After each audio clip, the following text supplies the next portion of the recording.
ನನ್ನ ಪ್ರಶ್ನೆ ಇರೋದು ಮೀರಾ ಅವರೇ, ಈಗ ಸ್ತ್ರೀಯರ ಪರವಾದ ಕಾನೂನು ಅಂದ್ರೆ ಅದು ಪುರುಷರ ವಿರುದ್ಧವಾಗಿರ್ಬೇಕು ಅನ್ನೋದಿದ್ಯಾ? ಫಾರ್ ಎಕ್ಸಾಂಪಲ್, ಯಾವುದೋ ಒಂದು ಕಂಪನಿ ಹೆಣ್ಮಕ್ಳ ಪ್ರೊಟೆಕ್ಷನ್ಗೋಸ್ಕರ ಪಾಶ್ ಅಂತ ಹೇಳಿ ಮಾಡಿರ್ತಾರೆ, ಬಟ್ ಅದನ್ನೇ ದುರುಪಯೋಗ ಪಡಿಸ್ಕೊಂಡು ಎಷ್ಟೋ ಗಂಡಸರ ಕೆರಿಯರ್ ಹಾಳು ಮಾಡಿರೋದು ನಮ್ಮ ಕಣ್ಣು ಮುಂದೆ ಉದಾಹರಣೆಗಳಿದೆ. ಬಟ್ ಯಾವಾಗ್ಲೂ ಕೂಡ ಹೆಣ್ಮಕ್ಳನ್ನ they will be first heard. ಅಂದ್ರೆ ಮಹಿಳೆಯರ ಪರವಾಗಿರ್ಬೇಕು ಸರಿ, ಹಂಗಂತ ಪುರುಷರ ವಿರುದ್ಧವಾಗಿರ್ಬೇಕಾ ಅಂತ ಹೇಳಿ. ಪುರುಷರಿಗೆ ವಿರುದ್ಧವಾಗಿದೆ ಅಂತ ಅಲ್ಲ, ಇದು ನಮ್ಮ ಸಮಾಜದಲ್ಲಿ ನಡ್ಕೊಂಡು ಬಂದಿರೋದೇನು, ಹೆಣ್ಣು ಅಬಲೆ, ದೌರ್ಜನ್ಯಗಳು ಗಂಡಿಂದ ಹೆಣ್ಣಿನ ಮೇಲೆ ಜಾಸ್ತಿ ಆಗುವಂಥದ್ದು. ಈಗ ರೇಪ್ ಆಗ್ಲಿ, ಸೆಕ್ಷುವಲ್ ಹರಾಸ್ಮೆಂಟ್ ಆಗ್ಲಿ, ಇವ್ರು ಹೇಳಿದ್ರು ಪೋಕ್ಸೋ ಕೇಸ್ ಆಗ್ಲಿ, ಅವೆಲ್ಲವೂ ಹೆಚ್ಚಾಗಿ ಲೈಂಗಿಕ ದೌರ್ಜನ್ಯಗಳು, ಲೈಂಗಿಕ ಕಿರುಕುಳಗಳು ಮ್ಯಾಕ್ಸಿಮಮ್ ಯಾರ ಮೇಲೆ ಆಗೋದು, ಗಂಡಿಂದ ಹೆಣ್ ಮೇಲೆ ಆಗೋದು, ಗಂಡಸರ ಮೇಲೆ ಆಗಲ್ಲ ಅಂತ ಹೇಳಲ್ಲ. ಬಟ್ ನಾವು ಅನುಪಾತದಲ್ಲಿ ಬಂದಾಗ ಗಂಡಿಂದ ಹೆಣ್ಣಿಗಾಗುವಂಥದ್ದು. ಹಾಗಾಗಿ ಕೆಲವೊಂದು ಕಾನೂನುಗಳು ಹೆಣ್ಣಿನ ಪರವಾಗಿ ಬಲಪಡಿಸ್ಲಿಕ್ಕೋಸ್ಕರ ಕಾನೂನುಗಳು ಮಾಡಿದ್ದಾರೆ. ಎಲ್ಲೋ ಒಂದೊಂದೆಡೆ ದುರುಪಯೋಗ ಆಗ್ತಿದೆ ಅನ್ನೋ ಮಾತ್ರಕ್ಕೆ ಗಂಡಿಗೆ ಕಾನೂನಿಲ್ಲ ಹೆಣ್ಣಿಗೆ ಮಾತ್ರ ಇದೆ ಅಂತಂದ್ರೆ, ಈಗ ಇದೇ ಕೇಸಲ್ಲಿ ತಗೊಳ್ಳಿ, ಈಗ ವೈವಾಹಿಕ ಕೇಸಲ್ಲಿ ಮದುವೆ ಆದಾಗ ಗಂಡಿನ ಮನೆಗೆ ಹೆಣ್ಣು ಹೋಗ್ತಾಳೆ, ಅವಳ ಜೀವಕ್ಕೆ ಅಥವಾ ಅವಳ ಜೀವನಕ್ಕೆ ಅಪಾಯ ಇರುತ್ತೆ, ಬಿಟ್ರೆ ಹೆಣ್ಣಿಂದ ಗಂಡಿಗೆ ಆಗೋದಿಲ್ಲ. ಯಾವಾಗ ಇಲ್ಲಿ ಹೆಣ್ಣು ಗಂಡಿನ ನಡುವೆ ಬಂದಂತ ಸಂದರ್ಭದಲ್ಲಿ ಕಂಪ್ಲೇಂಟ್ ಕೊಡಕ್ಕೆ ಅವಳಿಗೊಂದು ಇವೆಲ್ಲ ಒಂದು ಶಕ್ತಿಯುತವಾಗ್ಲಿ ಅನ್ನೋ ಕಾರಣಕ್ಕೆ ಈಗ ದೌರ್ಜನ್ಯಗಳು ನಡೆದಾಗ ಈ ರೀತಿಯ ಒಂದು ಕಾನೂನುಗಳು ಬಂದಿರತಕ್ಕಂಥದ್ದು. ಅದು ಮಿಸ್ಯೂಸ್ ಆದಾಗ ಈ ರೀತಿಯ ಚರ್ಚೆ ಇವತ್ತು ಬರ್ತಾ ಇದೆ. ಇವ್ರ ಆತ್ಮಹತ್ಯೆ ಮಾಡ್ಕೊಂಡಂತ ಕಾರಣಕ್ಕಾಗಿ ಇವತ್ತು ನಾನು ಹೇಳ್ತೀನಿ, ಇವಾಗ ಹೆಣ್ಮಕ್ಳು, ಒಂದ್ ನಿಮಿಷ ನೀವ್ ಹೇಳ್ಬೇಕಾದ್ರೆ ನಾನು ಮಾತಾಡ್ಲಿಲ್ಲ, ನಾನು ಹೇಳೋದು ಹೆಣ್ಮಕ್ಳು ಇವತ್ತಿಗೂ ನಾವು ನ್ಯೂಸ್ ಮಾಧ್ಯಮಗಳಲ್ಲಿ ನ್ಯೂಸ್ ಆಗಿದ್ದು ಹೆಣ್ಮಕ್ಳೇ ಜಾಸ್ತಿ. ಯಾವತ್ತಾದ್ರೂ ಕೇಳಿದೀರಾ ಹೆಣ್ಣಿಂದ ಬೇಸತ್ತಿ ಮಕ್ಳನ್ನ ಕರ್ಕೊಂಡು ಬಾವಿಗಾರಿದ ಗಂಡಸ್ರನ್ನ ನೋಡಿದೀವ ನಾವು? ದೃಷ್ಟಿಕೋನದಲ್ಲಿ ಕಾನೂನುಗಳಾಗಿರ್ತಕ್ಕಂಥದ್ದು. ಫ್ಯಾಮಿಲಿ ಕೋರ್ಟ್ ಹೆಣ್ಮಕ್ಳು ಪರವಾಗಿ ನಡೆಯುವಂಥದ್ದು ಹೌದು, ಇಲ್ಲ ಅಂತ ಹೇಳಲ್ಲ. ಅವ್ರು ಮ್ಯಾಕ್ಸಿಮಮ್ ಅವ್ರ ಪರವಾಗಿಯೇ ಅಲ್ಲಿ ಫ್ಯಾಮಿಲಿ ಕೋರ್ಟ್ ಅಲ್ಲಿ ನಡೆಯುವಂತದ್ದು ಪ್ರಕ್ರಿಯೆಗಳು ಸಪೋರ್ಟಿವ್ ಆಗಿ. ಯಾಕಂದ್ರೆ ಎಷ್ಟೋ ಹೆಣ್ಮಕ್ಳು ಇವ್ರು ಹೇಳಿದ್ರು ಅವ್ರ ಕೇಸಲ್ಲಿ ಆಕೆ ಕೆಲಸ ಇತ್ತು, ಅವಳಿಗೆ ಉದ್ಯೋಗ ಇತ್ತು, ಆದ್ರೆ ಬಹಳಷ್ಟು ಹೆಣ್ಣು ಮಕ್ಕಳಿಗೆ ಎಜುಕೇಶನ್ ಇರಲ್ಲ, ಉದ್ಯೋಗನೂ ಇರಲ್ಲ. ಮೇಂಟೆನೆನ್ಸ್ ಕೇಳೋದ್ರಲ್ಲಿ ಏನ್ ತಪ್ಪಿದೆ? ಅವಳು ಉದ್ಯೋಗಸ್ಥಲಾಗಿದ್ಲು, ಕೇಳಿ ತಪ್ಪು, ಅದನ್ನ ನಾನು ಹೇಳ್ತೀನಿ. ಹಾಗಂತ ಆ ಒಂದು ಇದನ್ನ ಇಟ್ಕೊಂಡು ನಮ್ಮನ್ನ ATM ಆಗಿ ಬಳಸ್ಕೊಳ್ತಾರೆ ಅಂತ ಹೇಳುವಂತದ್ದು ಗಂಡಸರು ಎಷ್ಟು ಸರಿ? ಹಾಗಾದ್ರೆ ಸರ್ವೆಂಟ್ ತರ ಹೆಂಡತಿನ ಟ್ರೀಟ್ ಮಾಡಿರ್ತಕ್ಕಂತ ಸಮಾಜದಲ್ಲಿ ಗಂಡಸರು ಇಲ್ವಾ? ಇದು ತಾನೆ. ಶತಮಾನಗಳಿಂದ ಹೆಣ್ಣಿನ ಮೇಲೆ ದೌರ್ಜನ್ಯ ನಡೆದಿದ್ದಕ್ಕೆ ಈ ಕಾನೂನುಗಳು ಬಂದಿದ್ದು. ಸುಮ್ಮನೆ ಬಂತ 498. ನಾನೊಂದು ಬ್ರೇಕ್ ಹೋಗ್ಬೇಕು. ಬ್ರೇಕ್ ಇಂದ ಬಂದ್ಮೇಲೆ ಮೀರಾ ಅವ್ರ ಮಾತಿನಿಂದ ನನಗೊಂದು ಪ್ರಶ್ನೆ ಹುಟ್ಟು. ಈ ಮ್ಯಾಕ್ಸಿಮಮ್ ಹೆಣ್ಮಕ್ಳ ಮೇಲೆನೆ ದೌರ್ಜನ್ಯ ಆಯ್ತು, ಮಿನಿಮಮ್ ಗಂಡ್ ಮಕ್ಳ ಮೇಲೆ, ಹಿಂಗೆ ನಾವು ಮ್ಯಾಕ್ಸಿಮಮ್ ಮಿನಿಮಮ್ ಅಂತ ಹೇಳಿ ಇದನ್ನ ಜನರಲ್ ಪರ್ಸ್ಪೆಕ್ಟಿವ್ ಅಲ್ಲಿ ನೋಡ್ಲಿಕ್ಕೆ ಸಾಧ್ಯನಾ? ಇಂಡಿವಿಜುವಲ್ ಕೇಸಸ್ ಅಲ್ವಾ? ಅತುಲ್ ಅನುಭವಿಸಿದ್ದು ಬೇರೆನೆ ಸಮಸ್ಯೆ, ಇನ್ಯಾವುದೋ ಮನೆಯಲ್ಲಿ ಇನ್ಯಾವುದೋ ಹೆಣ್ಮಗು ಅನುಭವಿಸೋದು ಬೇರೆ ಸಮಸ್ಯೆ. ಅರೌಂಡ್ ದೀಸ್ ಇಂಡಿವಿಜುವಲ್ ಕೇಸಸ್ ಪ್ರತ್ಯೇಕವಾಗಿ ವೈಯಕ್ತಿಕವಾಗಿ ಅವರು ಅನುಭವಿಸುವ ನೋವನ್ನ ಗಮನಿಸಿ ನ್ಯಾಯಾಂಗ ವ್ಯವಸ್ಥೆ ಆ ದೃಷ್ಟಿಕೋನದಿಂದಲೇ ಕೇಸ್ಗಳನ್ನ ತೀರ್ಮಾನ ಮಾಡ್ಲಿಕ್ಕೆ ಸಾಧ್ಯ ಇದೆಯಾ? ಚರ್ಚೆ ಮಾಡೋಣ. ಜೊತೆಗೆ ಪ್ರತಿಭಟನೆ ನಡೆಸ್ತಿರೋರು ಕೂಡ ತಮ್ಮ ಅಭಿಪ್ರಾಯಗಳನ್ನ ಹಂಚ್ಕೊಳ್ತಾ ಇದ್ದಾರೆ, ಅದನ್ನು ಕೂಡ ನಿಮ್ಮ ಮುಂದಿಡುವ ಪ್ರಯತ್ನವನ್ನ ಮಾಡ್ತಾ ಹೋಗ್ತೀವಿ. ಈ ರೀತಿಯ ಪ್ರಕರಣಗಳನ್ನ ಪ್ರತ್ಯೇಕವಾಗಿ ಪರಿಗಣಿಸುವ ಅವಶ್ಯಕತೆ ಇದೆಯಾ, ಅಥವಾ ಇನ್ ಜನರಲ್ ಎಲ್ರಿಗೂ ಇರೋದೇ ಕಾನೂನಪ್ಪ, ಈ ಪ್ರಕರಣದಲ್ಲೂ ಇದೇ ಕಾನೂನು, ಹೀಗೆ ಪರಿಗಣಿಸಬೇಕಾ? ಹೀಗೆ ಚರ್ಚೆ ಮುಂದುವರಿಸೋಣ. ಪ್ರತಿಭಟನಾ ಜಾಗದಿಂದ ಒಂದಷ್ಟು ಜನ ಮಾತನಾಡ್ತಿದ್ದಾರೆ ಅತುಲ್ ಅವರ ವಿಚಾರಕ್ಕೆ ಸಂಬಂಧಪಟ್ಟಂತೆ, ಬಹುಶಃ ಅದನ್ನ ಕೇಳಿಸ್ಕೊಳ್ಬಹುದಾ ಅಂತ ಹೇಳಿ.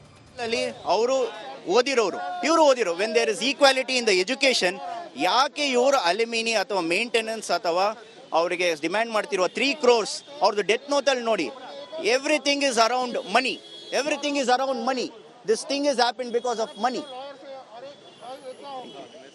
ಆದಿತ್ಯ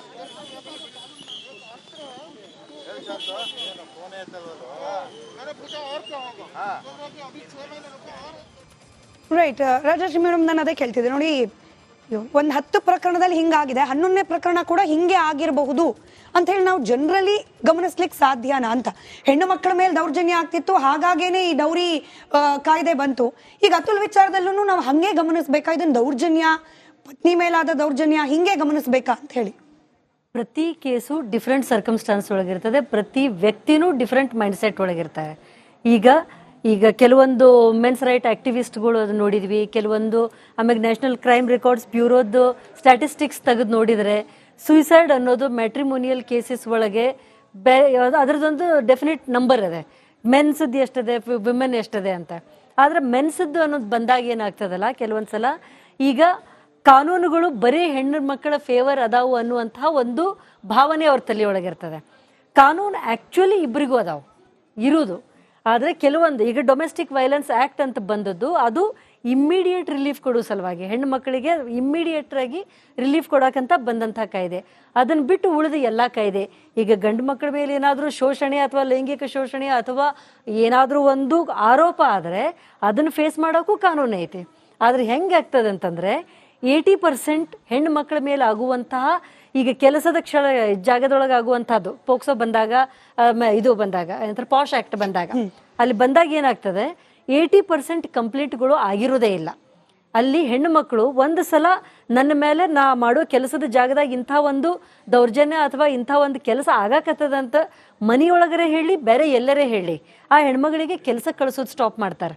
ಆಕಿನ ಮನೆ ಕೆಲವೊಂದ್ಸಲ ಆಕಿನ ದುಡಿಮೆಯಿಂದನೇ ನಡೀತಿರ್ತದೆ. ಆಕಿ ಅದನ್ನು ತನ್ನ ಜಾಬ್ ಉಳಿಸ್ಕೊಳ್ಳೋದಿರ್ತದೆ. ಆಮೇಲೆ ಎಷ್ಟೋ ಸಲ ಆಗುವಂಥ ಎಲ್ಲ ಅನ್ಯಾಯನೂ ಆಕಿ ತಡ್ಕೋತಿರ್ತಾಳೆ. ಅದನ್ನ ಎಲ್ಲಾನು ಮೀರಿ ನನ್ನ ಜಾಬನ್ನು ಬೇಕಾದ್ರೆ ನಾನು ಒಂದು ಸ್ಯಾಕ್ರಿಫೈಸ್ ಮಾಡಕ್ಕೆ ರೆಡಿ ಅದೀನಿ ಅನ್ನುವಂಥವ್ರು ಮುಂದೆ ಬಂದು ಕಂಪ್ಲೇಂಟ್ ಕೊಡ್ತಾರೆ. ಆ ನಂಬರ್ ಕಡಿಮೆ ಇರ್ತದೆ. ಆ ನಂಬರು ಅದಿದ್ದಾಗ ಇನ್ನು ಅದರೊಳಗೂ ಮಿಸ್ಯೂಸ್ ಮಾಡ್ಕೊಳ್ಳೋ ನಂಬರ್ ಇನ್ನೂ ಕಡಿಮೆ ಇರ್ತದೆ. ಆದ್ರೆ ಏನಾಗ್ತದಲ್ಲ ಮಿಸ್ಯೂಸ್ ಮಾಡ್ಕೊಳ್ಳುವಂಥ ನಂಬರು ಎದುರಿಗೆ ಬರ್ತಾವು. ಅದು ಬಂದ ಕೂಡಲೇ ಕಾನೂನೇ ಕೆಟ್ಟದ್ದು ಅನ್ನುವಂಥ ಒಂದು ಚಿತ್ರಣ ಬರ್ತದೆ. ಈಗ ಗಂಡು ಮಕ್ಕಳ ಬಗ್ಗೆ ಅವರಿಗಾಗುವ ಅನ್ಯಾಯದ ಬಗ್ಗೆ ಯಾರೂ ಇಲ್ಲ ಅನ್ನೋದಿಲ್ಲ. ಅತುಲ್ ಬಗ್ಗೆ ಹೇಳಬೇಕು ಅಂತಂದ್ರೆ ಅತುಲ್ ಯಾವ ಒಂದು ಫೇಸ್ನಾಗ ಅದಾನ ಸೇಮ್ ಫೇಸ್ನಾಗ ಇರುವಂಥ ಕ್ಲೈಂಟ್ಸ್ ನನ್ನ ಕಡೆ ಅದಾರ. ಆದ್ರೆ ಅವ್ರಿಗೆ ಬೇಕಾಗಿರೋದು ಏನು ಅಂತಂದ್ರೆ ಆ ಕ್ಷಣಕ್ಕೆ ಒಂದು ಮೆಂಟಲ್ ಪೀಸು, ಅವ್ರಿಗೆ ಒಂದು ಫ್ಯಾಮಿಲಿ ಸಪೋರ್ಟ್, ಆಮ್ಯಾಗೆ ಎಲ್ಲದನ್ನು ಮೀರಿ ಆ ವ್ಯಕ್ತಿ ಈ ಪ್ರತಿಯೊಂದನ್ನು ಸಹಿಸ್ಕೊಳ್ಳುವಕ್ಕೆ ಎಷ್ಟು ಸಮರ್ಥ ಅದಾನ ಅನ್ನೋದ್ರ ಮೇಲೆ ಅವ ಅದನ್ನ ಹೆಂಗೆ ಫೇಸ್ ಮಾಡ್ತಾನೆ ಅಂತ ಆಗ್ತದೆ. ವ್ಯಕ್ತಿನೇ ಸ್ವಲ್ಪ ವೀಕ್ ಇದ್ರೆ, ಈಗ ವಿಲ್ ಪವರ್ ಕಡಿಮೆ ಇದ್ರೆ, ಫೈಟ್ ಮಾಡೋ ಸ್ಪಿರಿಟ್ ಕಡಿಮೆ ಇದ್ರೆ, ಆವಾಗ ವ್ಯಕ್ತಿ ತಗೊಳ್ಳುವಂಥ ವೈಯಕ್ತಿಕ ನಿರ್ಧಾರ ಅದು ಕಾನೂನನ್ನು ಬ್ಲೇಮ್ ಮಾಡಕ್ ಹೋಗಬಾರ್ದು. ಕಾನೂನು ಈಗ ಜಡ್ಜ್ಗೆ ಅಲ್ಲಿ ಒಬ್ರು ನಿಂತವರು ಡೈರೆಕ್ಟ್ ಆಗಿ ಬೈದ್ರು.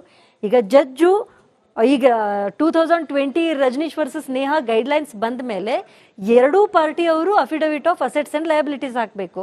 ಎಷ್ಟು ಸ್ಯಾಲ್ರಿ ಅದೇ, ಎಷ್ಟು ಆಸ್ತಿ ಅದೇ, ಎಷ್ಟು ರೆಂಟ್ ಬರ್ತದೆ, ಎಷ್ಟು ಮನೆಯೊಳಗೆ ಯಾರಿಗಾದ್ರೂ ರೋಗ ಆಯ್ತಾ, ಎಷ್ಟು ಖರ್ಚು ಮಾಡ್ತೀರಿ, ಸಾಲ ಏನದೆ, ಎಲ್ಲಾನು ಕೋರ್ಟ್ ಎದುರಿಗೆ ಕೊಡಬೇಕು. ಅದು ಕೊಟ್ಟ ಮೇಲೆ ಇಬ್ಬರದನ್ನು ನೋಡಿ ಕೋರ್ಟ್ ಒಂದು ಅದರ ಮೇಲೆ ಆರ್ಡರ್ ಮಾಡಬೇಕು.